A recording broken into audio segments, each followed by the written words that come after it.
Aleluia. Deus é bom, queridos. Nós estamos em um seminário de escatologia, a doutrina das últimas coisas. Nós iniciamos ontem à noite falando sobre a vida após a morte. Quem esteve aqui ontem, faça um sinal com a mão. Foi maravilhoso, amém? Nós fomos ensinados acerca do que vai acontecer após a morte, tanto para o crente como para o descrente. Aprendemos questões a nível de introdução sobre escatologia. Eu compartilhei diversas verdades. Nós vimos também, queridos, hoje pela manhã, sobre o arrebatamento da igreja, amém? Que é a nossa bendita esperança, será o dia do nosso encontro com o Senhor, será o dia que estaremos para sempre com o Senhor, como diz as Escrituras.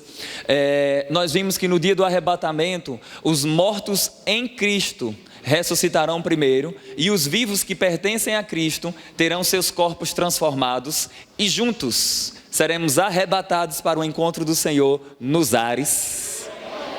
Tudo isso acontecerá ao som de 3 sinais sonoros: um brado de comando do Senhor, a voz do arcanjo e o ressoar da trombeta de Deus. Eu quero afirmar para você que a voz de Jesus ressuscita mortos. Ele falou no Evangelho de João, no capítulo 5, ele disse: muitos dos que dormem no pó da terra, naquele dia, ouvirão a minha voz e ressuscitarão. Então a voz de Jesus penetra os sepulcros, penetra as sepulturas e ressuscita os mortos. Vai ser glorioso esse dia, queridos. Um professor do Rema, homem de Deus, membro do ministério, é como um dos coordenadores, é tesoureiro do Ministério Verbo da Vida, Manuel Dias, esteve aqui ministrando na formatura do Rema, conhecido como Maneco. Nas aulas dele de escatologia, ele diz algo interessante. Ele diz assim: como eu desejo, no dia do arrebatamento, estar na frente de um cemitério. E quando eu ouvi isso a primeira vez, eu disse: na frente de um cemitério? Aí ele diz assim: não estranhe, mas eu quero testemunhar os que pertencem ao Senhor, rompendo as barreiras naturais, e aquelas sepulturas se abrindo, e os crentes em Cristo ressuscitando gloriosamente. Ele disse: vai ser extraordinário. Aleluia, glória a Deus, aleluia. Diga: essa é a minha bendita esperança. Aleluia. Nós falamos sobre isso pela manhã. Você pode ter acesso a essa ministração. Veja com o pessoal lá da mídia depois. Você pode tentar pegar o áudio com eles, ou essa ministração, creio eu, que vai para o canal da igreja, será editado e vocês vão ter acesso também no canal da Igreja Verbo Arco Verde, amém? Vocês podem ter acesso também ao meu livro, Surpreendidos pela Eternidade, a nova edição ampliada. Se você adquiriu o outro livro, o outro tinha 89 páginas. Esse aqui tem 196 páginas. Ele foi ampliado, eu trato mais algumas questões, a capa modificou e o conteúdo também eu coloquei em ordem cronológica nos eventos, amém? Se você quiser, nós temos algumas unidades, eu posso assinar para você no final também, amém? Deus é bom o tempo todo, amém? Glória a Deus. Queridos, hoje pela noite eu tenho algumas direções no meu coração, então eu vou trazer um pequeno resumo para vocês dos eventos finais. E depois eu quero orar por você, se está com alguma enfermidade. Eu quero liberar, eu quero ser boca de Deus para dar um brado sobre a sua vida, para que os milagres do Senhor se manifestem na sua vida. Amém? Eu creio, eu não sei você, mas cada culto para mim é um dia que eu tenho na expectativa que o Senhor vai falar algo que vai mudar a minha vida. Eu creio em encontros sobrenaturais, em encontros extraordinários. Pode ser que você esteja vivendo um quadro de vida, mas hoje o Senhor vai bradar. Haverá uma voz de comando do Senhor, e o Senhor muda a história da sua vida, e essa situação não virá de uma página. Amém. Glória a Deus, glória a Deus. Eu vou contar algo para você um pequeno testemunho aqui antes de eu te mostrar algo nas Escrituras. Eu estava ministrando a palavra do Senhor, isso tem acontecido frequentemente nos seminários de escatologia. Eu estava ministrando a palavra do Senhor no seminário, esse já é o terceiro seminário que eu faço, né, em menos de 30 dias. Na quarta-feira eu estarei indo para Tocantins, para Palmas, estarei ali fazendo um seminário de escatologia também, abordando essas questões. E eu estava em um seminário, queridos, falando sobre isso. E no último dia, justamente o domingo pela noite, eu liberei uma palavra e eu disse assim, em uma das ocasiões, que tinha pessoas ali que receberiam milagres na vida delas a partir da segunda-feira. E que esses milagres afetariam a vida financeira e outras coisas também, porque ainda que nós cremos que o Senhor seja poderoso para nos curar, nos sarar, mas Ele é poderoso também para fazer milagres financeiros, amém? Eu não limito o poder de Deus, então Ele é poderoso para fazer milagres em todas as áreas. E eu lembro que isso aconteceu também em uma ministração lá em São Paulo. Eu falei que eu ouvi um valor. Na verdade, dois valores. Eu ouvi um valor de 1,5 milhão e 2 milhões de reais. E eu falei isso no culto. Eu disse assim, eu estou ouvindo esse valor. E aí quando eu falei, no final, 2 contadores vieram me procurar. Um irmão e uma irmã. A irmã disse assim, olha, eu estou negociando uma venda e o valor dela é 1,5 milhão. O irmão olhou para mim e disse assim, eu estou negociando também uma venda de um imóvel e o valor é 2 milhões. Então, queridos, eu creio no destravar das bênçãos de Deus para as nossas vidas, amém? Eu poderia contar diversos testemunhos nessa área, mas Deus é bom, amém? Glória a Ele. Abra sua Bíblia, por favor, aleluia, em Apocalipse, capítulo 19, a partir do verso 11. Por favor, pode colocar o segundo slide aqui, pode passar. Vamos falar sobre a segunda vinda de Cristo após a tribulação. Por favor, coloque o próximo slide. Apocalipse capítulo 19, eu quero fazer a leitura e depois eu vou explicar algumas coisas para vocês, amém? Aleluia, glória a Deus. Olha o que diz a palavra do Senhor, eu quero ler Apocalipse 19 a partir do verso 11. Esse texto é fascinante, queridos, é glorioso. Olha o que diz. Apocalipse 19, verso 11. João diz... Então ouvi, eu estava no verso 6, verso 11, vi o céu aberto. Diga, João, vi o céu aberto. Aí olha o que ele diz, e eis um cavalo branco, e o seu cavaleiro se chama Fiel e Verdadeiro, e julga e peleja com justiça. Os seus olhos são como chamas de fogo. Na sua cabeça há muitos diademas. Tem um nome escrito que ninguém conhece senão ele mesmo. Está vestido com um manto tinto de sangue. E o seu nome se chama o Verbo de Deus, a Palavra de Deus. Só até aí, depois a gente vai continuar. Queridos, esse texto que eu li descreve a segunda vinda de Cristo após a tribulação. Eu coloquei aqui a definição conforme eu apresento ali. O que é a segunda vinda? É o retorno glorioso de Cristo após a tribulação. Esse retorno ele não pode ser confundido com o arrebatamento da igreja.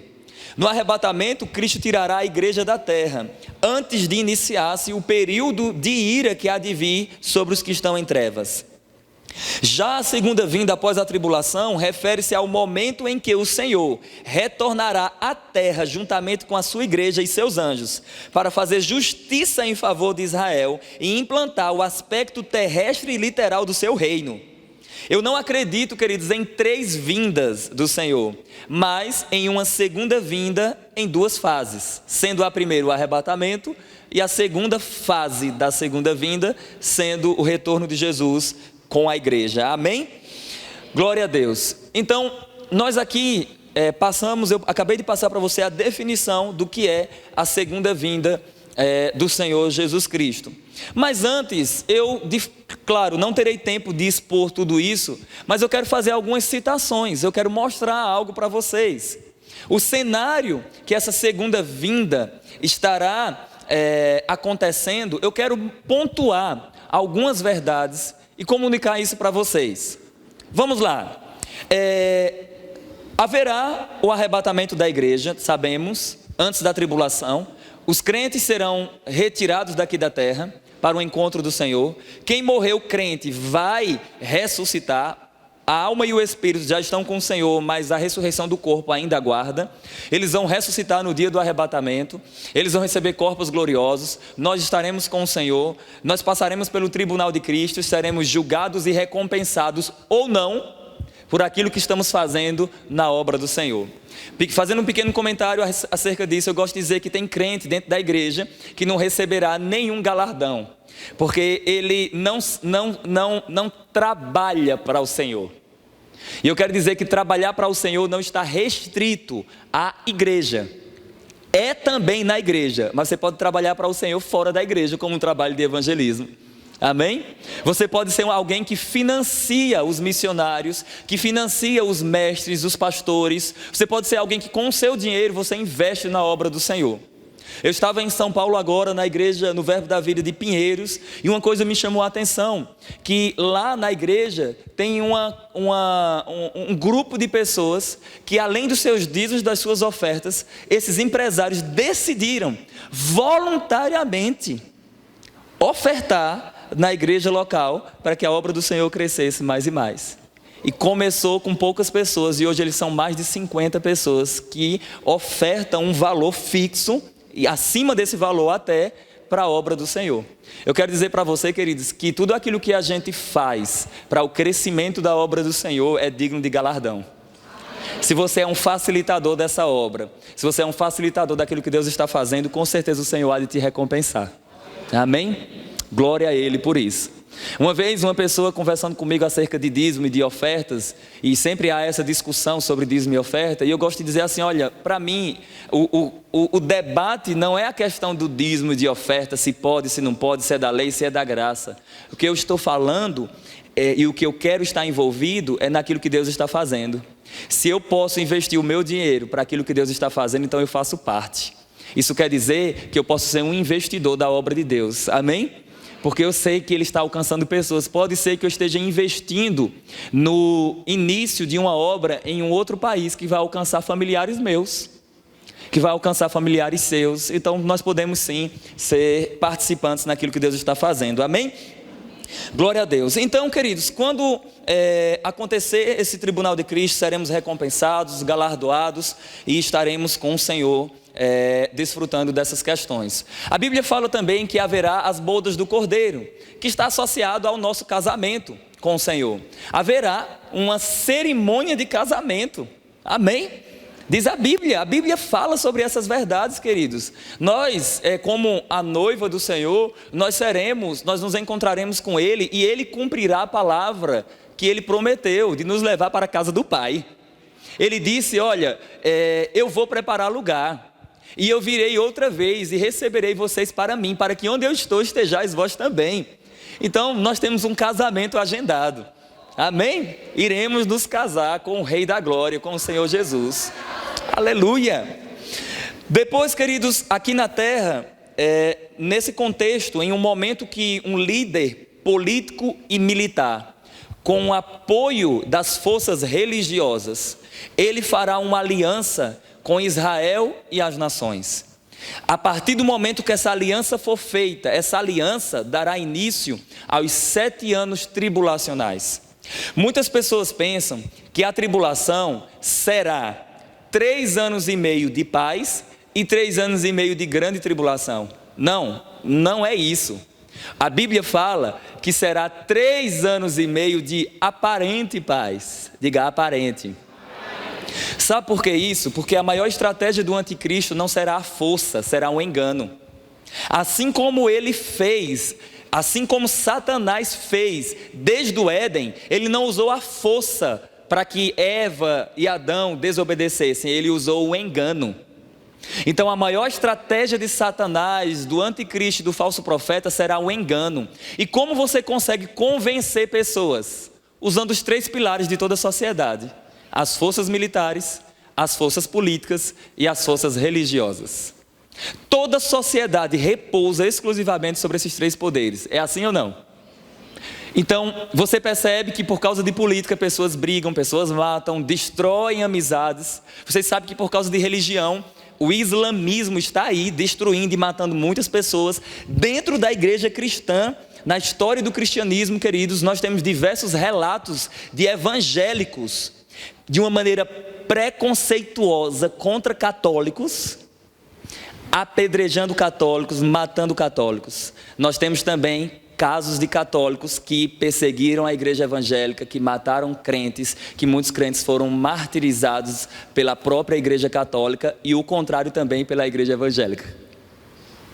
Então nós temos pessoas brigando, matando e morrendo por causa da religião. Então a religião também é um meio de você convencer pessoas. Mas se isso for com a verdade, liberta. Mas se for com um engano, vai trazer destruição. Então o anticristo se levantará, esse líder, para fazer uma aliança com Israel e as nações. Presta atenção, Israel e as nações. E essa aliança será de 7 anos, conforme Daniel, capítulo 9, verso 27. Ele fala de uma última semana de anos, que corresponde, uma semana tem 7 dias, mas substitui por anos. Então no lugar de 7 dias, 7 anos. É por essa razão que a tribulação vai durar 7 anos. Só para você ter uma ideia, os primeiros 3 anos e meio da tribulação, Jesus falou que haverá terremotos em vários lugares, fome, pai contra filho, filho contra pai, nação contra nação. Haverá engano em toda a terra. Saulo, isso já tem acontecido. É verdade, isso já tem acontecido desde que há homem na terra. Lembrem que foi dentro da família que um irmão matou o outro. Então, Jesus não está falando de coisas do nosso dia. Jesus está falando de algo que acontecerá na tribulação, em uma intensidade que nunca aconteceu. Será algo sem igual. Então esse período de tribulação, em Mateus 24, verso 21, Jesus disse assim: e haverá nesses dias grande tribulação, como nunca houve jamais, como nunca houve e nem haverá jamais. Então será um período de grande destruição sobre toda a terra, sobre todos os ímpios, sobre todas as pessoas que estiverem aqui. Porém, você e eu, nós crentes no Senhor Jesus, já teremos sido arrebatados, amém? Nessa ocasião, a tribulação, queridos, que acontecerá aqui na terra, nós encontramos ainda evidências bíblicas que comprovam pessoas sendo salvas. Quer dizer que vai ter salvação durante a tribulação? Vai. Como assim vai ter salvação se o Espírito Santo vai ser tirado da terra? Quem disse que ele vai ser tirado da terra? Aleluia. Eu vou mostrar para você, eu provo isso nesse livro, e o que eu estou falando aqui é a escatologia Rema, amém? Então isso aqui também está respaldado pelo Rema, então o que eu estou falando não é nada diferente do que a gente crê. Então, quais são os argumentos que nós utilizamos para provar que o Espírito Santo estará aqui na terra? São 4 argumentos. Número 1, esse aqui, eu gosto de dizer que esse aqui ele já dá o checkmate. O Espírito Santo é Deus, sim ou não? Se ele é Deus, ele é onipresente. Como se tira Deus de algum lugar? Palavra de salvação.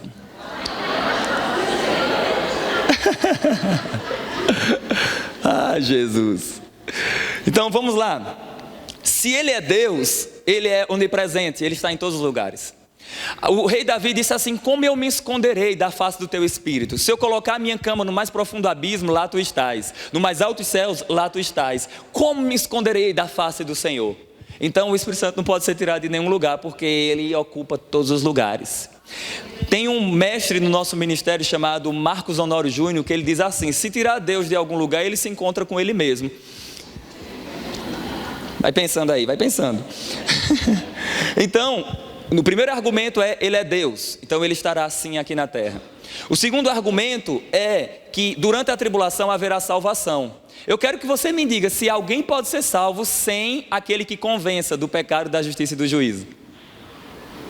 A Bíblia fala que quem convence o homem do pecado, da justiça e do juízo é o Espírito Santo. Então se tem salvação, tem que ter o agente salvador. Aleluia. Número 3, a Bíblia mostra que haverá manifestação de dons espirituais durante a tribulação. Se você tem dúvida, Apocalipse 11 fala sobre 2 testemunhas, e a Bíblia chama de 2 profetas, que profetizarão. Então tem profecia, se tem profecia tem que ter o agente que concede os dons, e quem concede os dons é o Espírito Santo. Aleluia. Glória a Deus. E o quarto argumento que nós encontramos na palavra do Senhor, e eu posso tudo isso provar, está nesse livro, e também nós temos outros argumentos a serem considerados também, dentre várias verdades que nós encontramos na Bíblia. A Bíblia fala, queridos, que durante esse período de tribulação haverá a pregação do Evangelho. E a Bíblia diz que o Evangelho é o poder de Deus para a salvação de todo aquele que crê. Agora pensa comigo, se a pregação do Evangelho tem que ter, número 1, quem pregue, e para alguém pregar tem que ser ungido, amém? Então a própria presença do Evangelho durante a tribulação prova que haverá sim a manifestação do Espírito Santo. Agora, não será como é hoje com a igreja de uma maneira coletiva, acontecerá em indivíduos, amém, queridos? Os 144 mil que vão pregar o Evangelho por toda a terra, as 2 testemunhas, que serão 2 profetas que estarão dando testemunho aqui na terra, favorável a Israel e também tendo um efeito para todas as nações. A Bíblia mostra até um anjo pregando o Evangelho durante a tribulação. Eu sei que quando eu falo isso, os pregadores ficam olhando para mim dizendo assim, mas a Bíblia não fala que anjo não pode pregar o Evangelho? Não, não fala. A Bíblia fala que os anjos anelam e o Senhor confiou a nós, mas não fala que eles não podem. Aleluia. Vamos lá, logo mais eu vou te mostrar isso. Mas eu quero provar para você que na Bíblia o Evangelho já foi pregado por anjos. A Bíblia mostra que quem anunciou para Maria, a mãe do Senhor, para quem anunciou para Maria o nascimento dele, foi um anjo. E é interessante que o anjo diz assim, eu tenho boas novas de salvação para dar-te. O que é isso, boas novas de salvação? Evangelho. Eu tenho boas notícias. Aleluia. Agora, na presente era, Deus tem confiado à igreja a pregação do Evangelho. Não é para você ficar confortável e dizendo assim, vai lá anjo, prega por mim, vai lá no evangelismo, visita os enfermos. Não, visite você os enfermos. Visite você os presídios. Visitemos todos nós, todas essas pessoas para pregar o Evangelho, amém? Agora, a tribulação será um evento sem igual. E nesse período da tribulação, acontecerá eventos, queridos, que também vão trazer um efeito tremendo. Mas aí, como a gente deve conferir nas Escrituras, vamos perguntar a João se anjo prega Evangelho, amém? Capítulo 14 de Apocalipse, vamos lá. Capítulo 14, verso 6. O ensino da escatologia, queridos, ele também faz uma defesa do argumento que a gente segue, amém? Então, às vezes, a gente fala coisas que não dá tempo de explicar, e às vezes a gente precisa explicar e provar para todas as pessoas, amém? Então, durante muitos anos nós fomos ensinados que o Espírito Santo ia sair da terra. E o argumento era porque o Espírito Santo está em nós. Então, se a gente vai sair, então ele sai. A resposta é simples, ele está só em você? Amém? Então é verdade, ele está em nós. É ele, o poder dele quem vai nos tirar daqui, mas ele continuará agindo aqui também. Então, olha aí, capítulo 14, verso 6, palavra de salvação novamente. Olha o que diz, vi outro anjo voando pelo meio do céu, tendo o que mesmo? Vamos lá, eu quero que todo mundo repita, tendo, vamos lá? Para que mesmo? Aleluia. Então quer dizer que um anjo vai proclamar um evangelho eterno? Vai, está aqui. Aleluia. Ficaram quietos, está vendo? Vi outro anjo voando pelo meio do céu, tendo um evangelho eterno para pregar aos que se assentam sobre a terra, e a cada nação, tribo e língua e povo, dizendo em grande voz, temei a Deus e dai-lhe glória, porque é chegada a hora do seu juízo, e adorai aquele que fez o céu e a terra e o mar e as fontes das águas. Então haverá sim uma proclamação das boas novas, exaltando o Senhor por meio de um anjo forte também, amém? Então, sendo assim, nós provamos que haverá sim a presença do Espírito Santo durante a tribulação, amém? Tem outros argumentos que podemos usar, mas tudo bem. Essa tribulação que há de vir, nós encontramos em Apocalipse, do capítulo 6 ao capítulo 18, até o capítulo 19, nós encontramos o cenário da tribulação. Eu não terei tempo de expor tudo para vocês, mas eu quero citar para vocês, pelo menos 4 personagens, eu cito às vezes 7, mas eu só vou citar 4 personagens do período tribulacional, e vou fazer alguns comentários sobre eles. Número 1, em Apocalipse nós encontramos no capítulo 6, um cavaleiro num cavalo branco que tem um arco. E muitas pessoas pensam, esse é Jesus, vamos dar glória a Deus. Esse não é Jesus, esse é o anticristo. Jesus é o cavaleiro do capítulo 19, que tem um manto tinto de sangue. Aleluia. Está em Apocalipse, abre no capítulo 6. Vamos ver se esse aqui é Jesus mesmo ou é outro. É por isso que o anticristo usará, queridos, a fraude, o engano. Se ele vem parecido com Jesus, muitas pessoas vão achar que ele é o cara. É por isso que ele vai enganar nações. Porque ele não vem se mostrando como o anticristo. Ele vem como um líder que vai trazer solução para toda a terra. Misericórdia.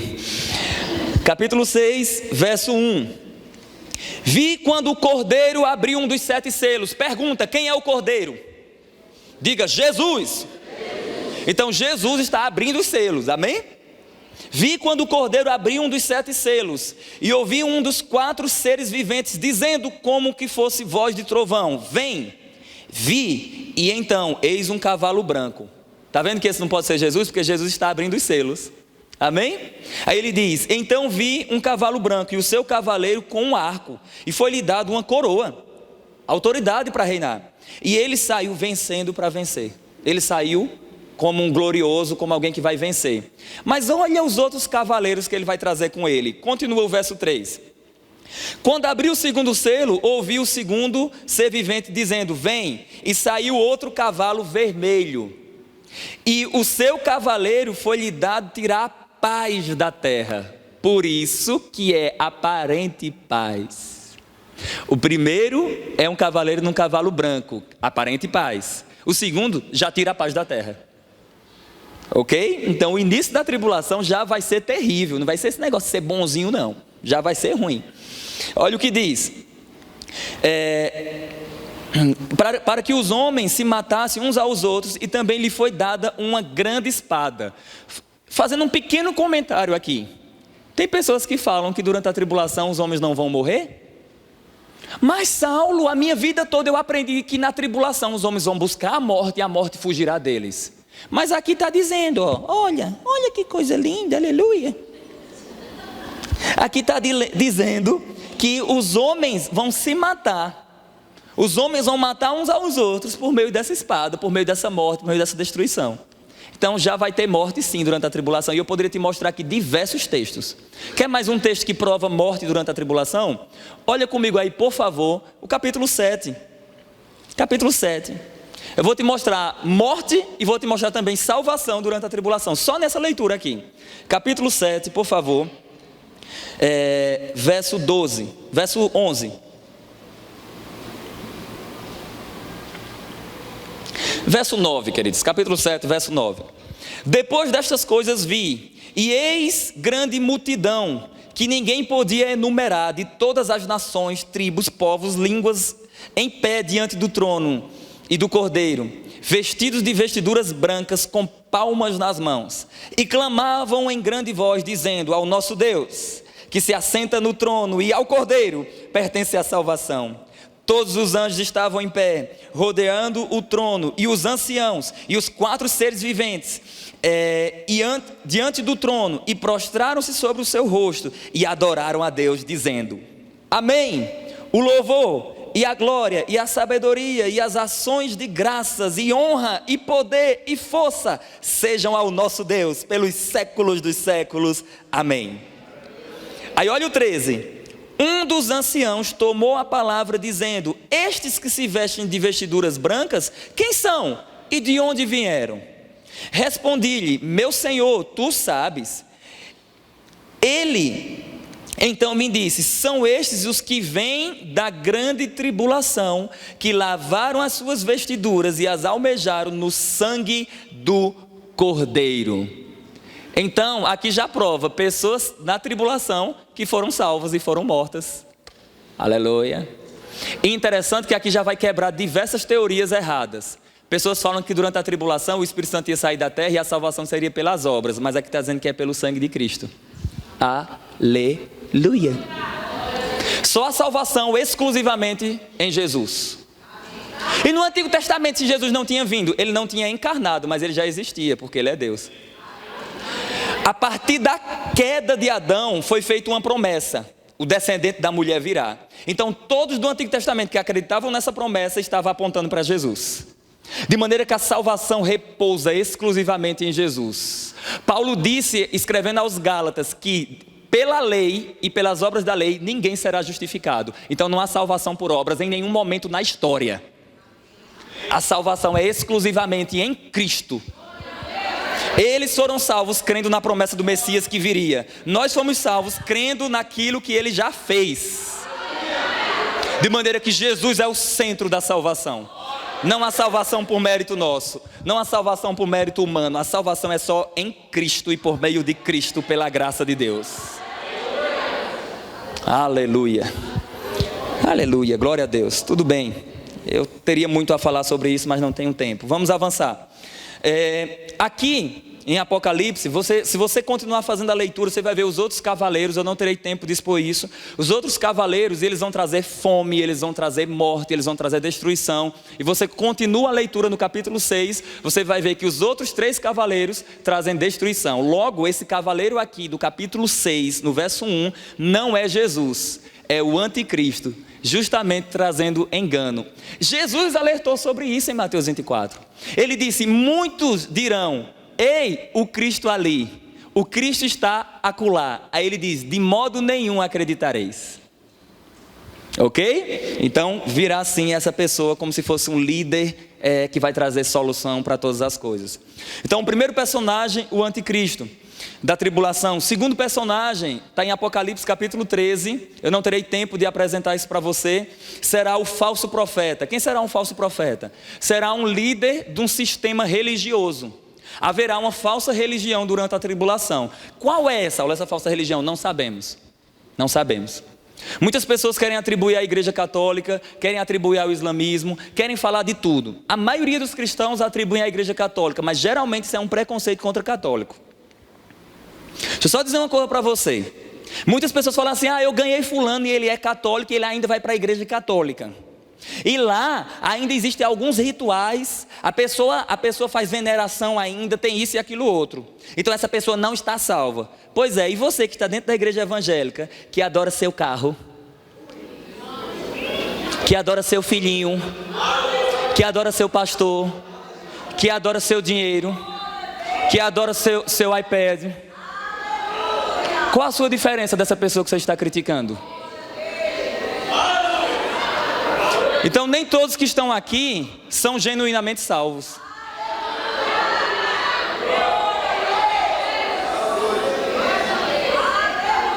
Da mesma forma, nem todos que estão lá na igreja católica estão perdidos. Porque a salvação não é na igreja evangélica, é em Cristo e por meio de Cristo. Então Deus tem um povo lá. E Deus vai alcançar aquelas pessoas. E os olhos serão abertos. Tem gente que pensa que ele tem que estar num nível para ele merecer a salvação. Nunca chegarás. Nunca chegarás nesse nível de merecedor da salvação. Porque foi pela graça.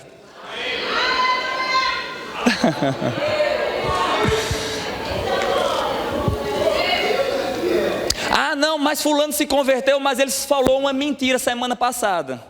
Aí essa pessoa não vai mais subir, né? Porque ele mentiu semana passada e a Bíblia fala: os mentirosos não herdarão o reino dos céus. Pois é, mentiroso remete a uma qualidade não, né? A uma condição. A pessoa é um mentiroso, mas o salvo que nasceu de novo, ele não é mentiroso, ele é salvo, mas ele pode mentir. Não deve, mas pode mentir. Então, se um salvo mentir, ele não perde a salvação por causa disso. Agora, se ele vive no engano, se ele vive na mentira, ele está correndo um risco. Mas tem gente que pensa que Jesus derramou suco de uva lá na cruz.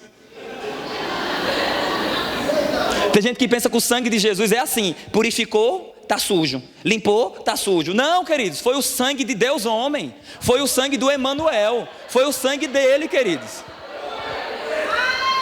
O Redentor sangrou, o sangue dele nos purifica de toda injustiça, de todo pecado. Aleluia!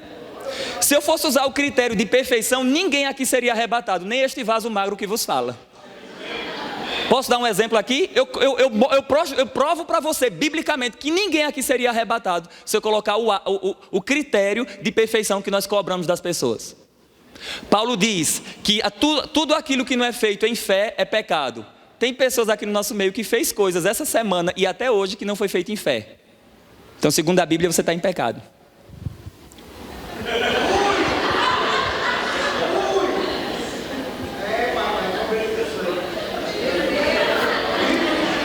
A Bíblia diz, preste atenção nisso, que nós devemos andar em amor, sim ou não?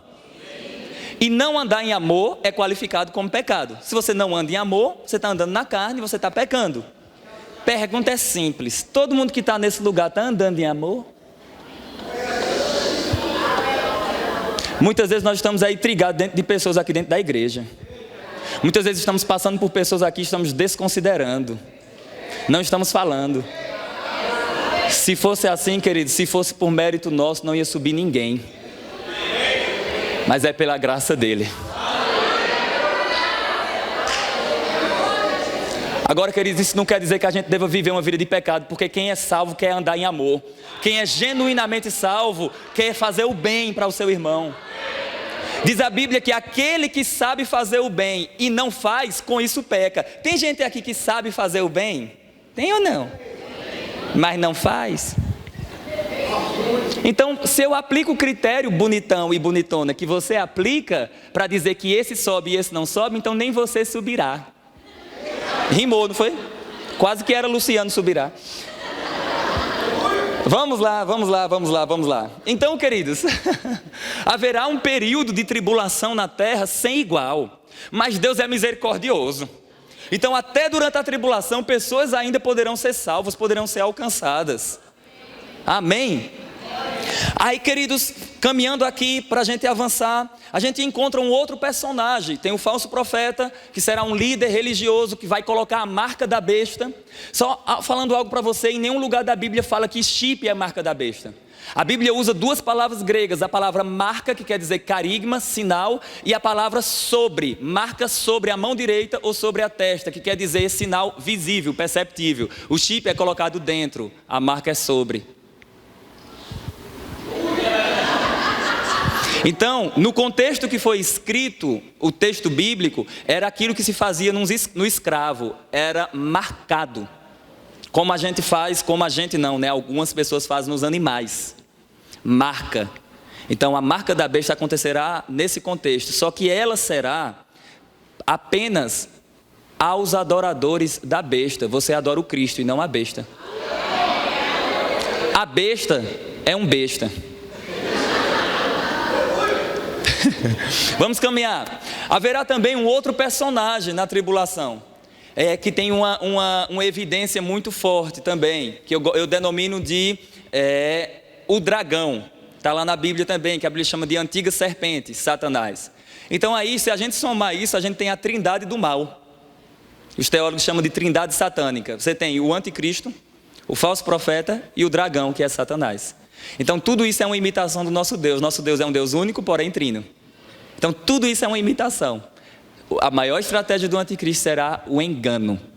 Ok? Então nós encontramos essas questões também. E por fim, a Bíblia revela também, né, na palavra em Apocalipse, que haverá 144 mil judeus que serão responsáveis pela evangelização mundial.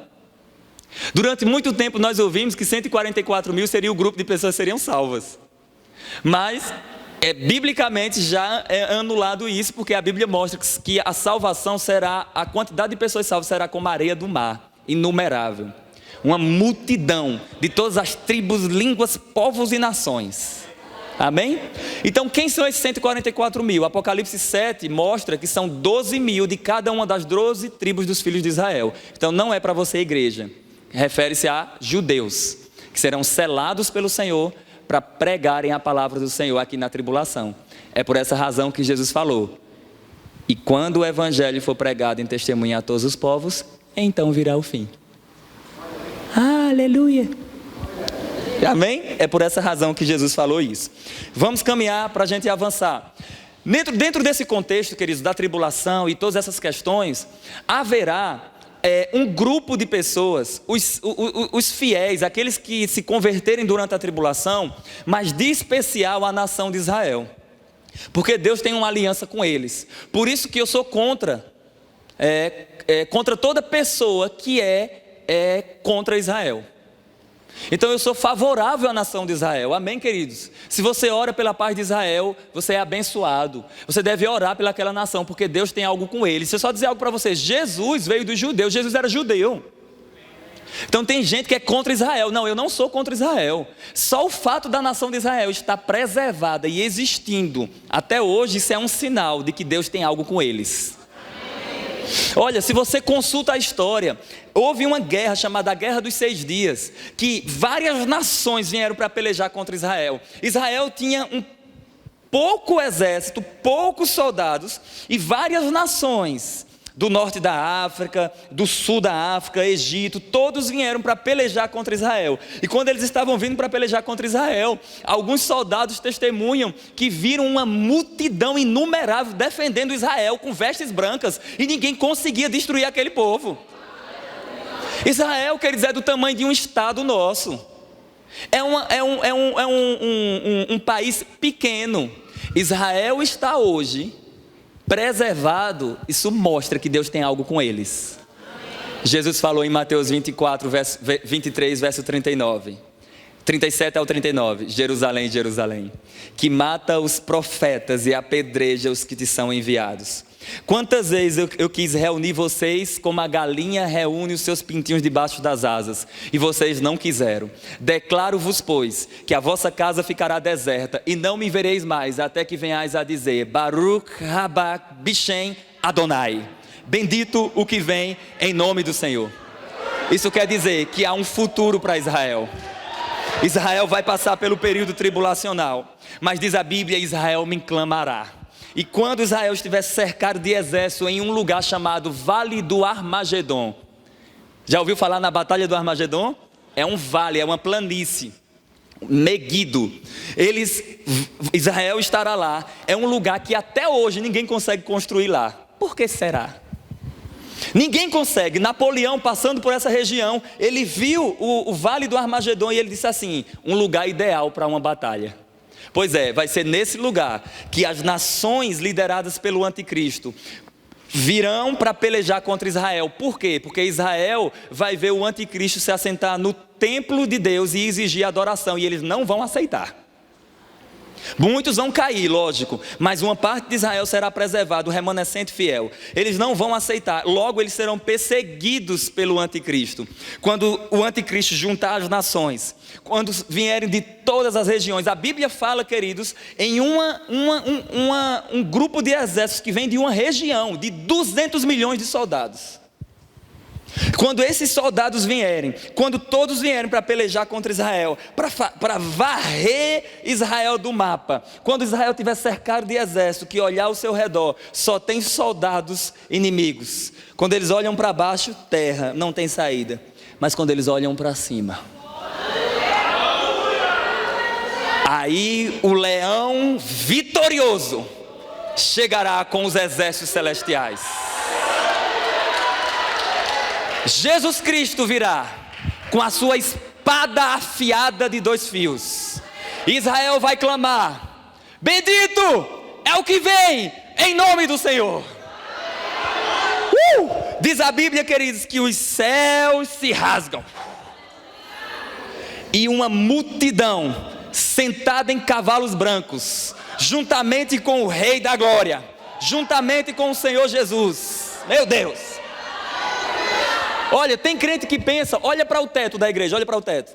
Tem crente que pensa que a vinda do Senhor Jesus vai ser ali, ó, no cantinho. A vinda dele vai preencher os céus. Imagina milhares e milhares, milhares e milhares, milhares e milhares de anjos e salvos, de anjos e salvos, de anjos e salvos, de anjos e salvos. Você acha que vai ser só num cantinho ali? Não, vai encher todos os céus. A vinda dele será poderosa. A Bíblia mostra, queridos, que o anticristo vai ser esmagado pelo poderio da vinda do Senhor. Uau! Aleluia! E aí, queridos, quando ele voltar, aí Jesus Cristo virá agora, não mais como aquele servo manso e humilde perante os seus tosqueadores. Ele não virá mais como um cordeiro manso, como aquele que não abriu a sua boca. Não, ele agora voltará. Pode colocar aí o leão vitorioso. Ele agora voltará como um leão vitorioso.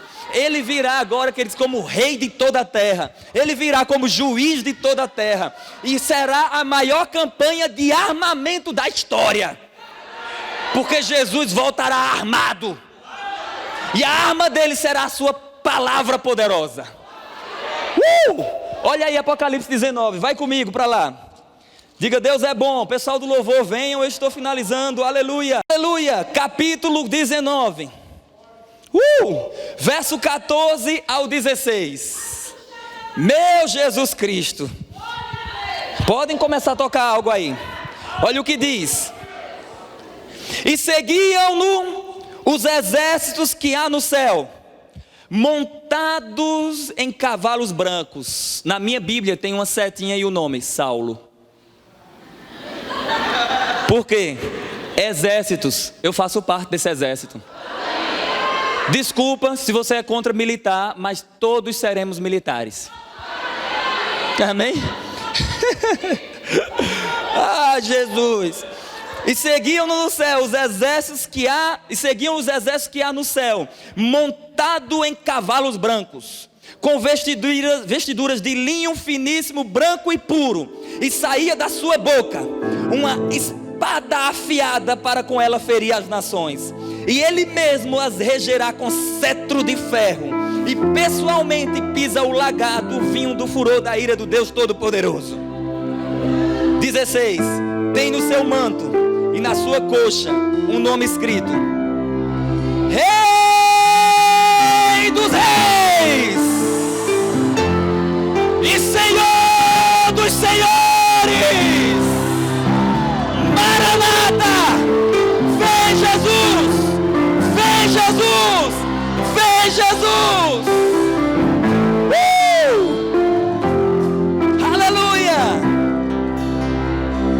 Quando ele voltar, diz as escrituras em Zacarias, queridos, no capítulo 13, no verso 9, diz as escrituras que quando Jesus voltar, os judeus chegarão para ele e vão dizer: Senhor, que feridas são essas nas suas mãos? Zacarias 13, verso 6 diz isso, verso 6. Que feridas são essas nas suas mãos? Diz a Bíblia, responderá ele: são as feridas com que eu fui ferido na casa dos meus amigos. Diz a Bíblia, queridos, em Zacarias capítulo 12, no verso 10, que quando Jesus voltar, eles vão clamar pelo Senhor. O Espírito de graça será derramado sobre eles. Eles olharão para o Senhor e eles se arrependerão. Diz a Bíblia que Jesus pisará no Monte das Oliveiras, e o monte vai fender ao meio. Uau! Que pisão, hein? Quando ele voltar, ele vai vir gloriosamente. Ô Saulo, o que vai acontecer depois? Ele implantará o reino dele aqui na terra. É por essa razão que ele ensinou a seguinte oração: que venha o teu reino, o teu reino. Sabe o que é que vai acontecer? Como um grande cobertor, como um grande lençol, o reino do Senhor repousará sobre toda a terra. E será um reino de paz. Diz a Bíblia que haverá paz entre os animais. Diz a Bíblia que o leão comerá palha.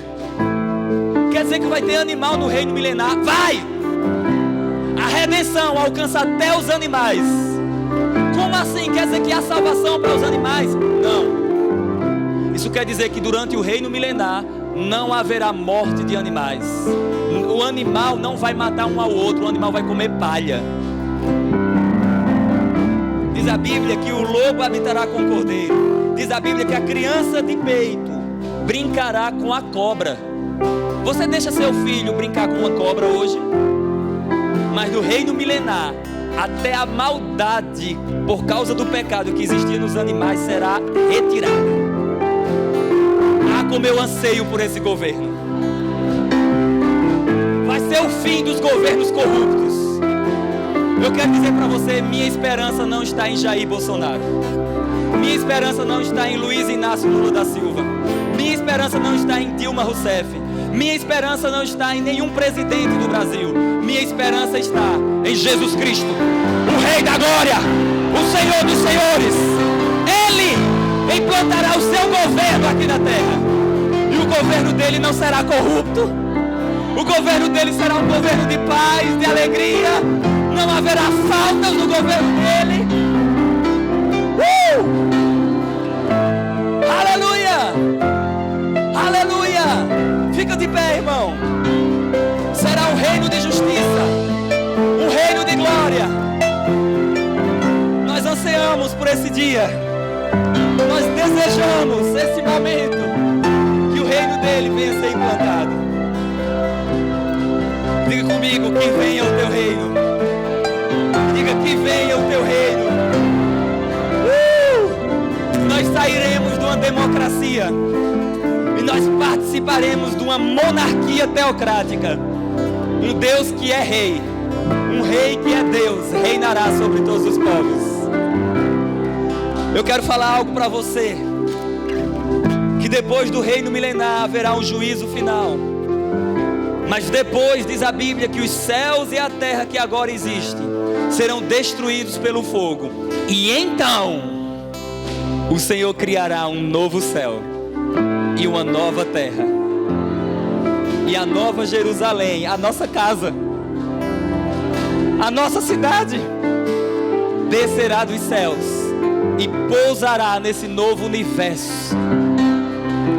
E então nós habitaremos em um novo céu e em uma nova cidade.